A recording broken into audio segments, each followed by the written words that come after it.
Video would be about the safety aspect of uh, both affirmation manifestation in general, but also in the overcoming of depression. Because when we talk about reality creation and the reaching of our desires, the first thing that we have to know is that our brain, especially if you come from a trauma background with a background with traumas, or you do have self-esteem issues which are correlated, because of course self-esteem cannot exist in a healthy environment and in an unhealthy environment in which trauma has occurred.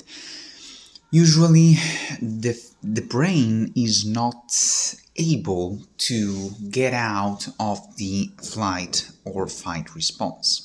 So basically, you are stuck in this paradigm, in this reality of constant threat.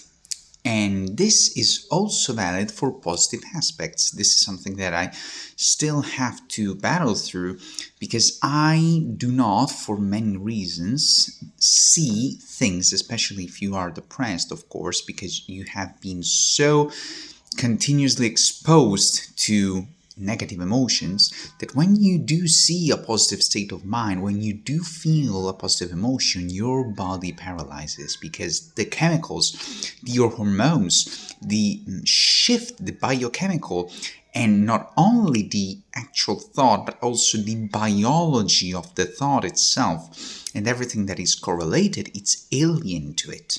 And of course, it's going to respond in a way that it's the one that is normally used to, which is of course flight or fight. So it's going to give you resistance, it's going to give self-sabotage, because the program, the main run program, is of course being challenged, and the brain doesn't like that challenge because it thinks that it's something that it can make you, put you in a situation of danger, make you ill, make you unsafe. So it wants to promote safety. And when we are stuck in negative loops, of course, this means that your safety, your usual state, which is negative, which is detrimental, but still it's favored compared to a more positive state, simply because it doesn't know it, because it's not used to that state. So the first thing that we should do, I think, and I'm trying to do, and I have noticed small little shifts, is to try to feel more safe, especially around positive emotions. Not directly in towards our desires in general. So if we want to manifest something, but why do we want to manifest something? Why do we want to have anything at all in our lives? Simply because we think that it will actually bring something good, better to us. So we want a change in state. If we cannot completely change the state at will and maintain that state at will, at least we can try to make a little bit it safer to reach or to look for something a little bit more positive. And the only way to do this is to ease into positive aspects, is to ease into positive feelings and positive environments, is to start to feel safe. I used FT tapping, and of course it works.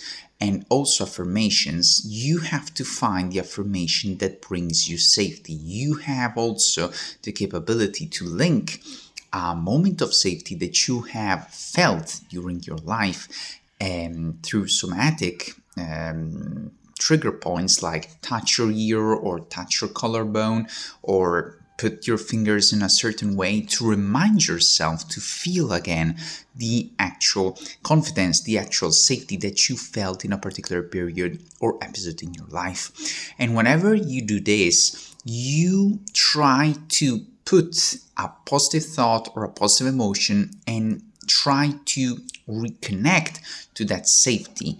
Try to build up that safety. That's the only way that we can actually make our brain more susceptible to a change, to a positive change.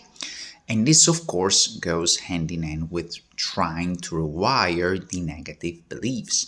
But we have to remember that these negative beliefs, most of them are actually habitual.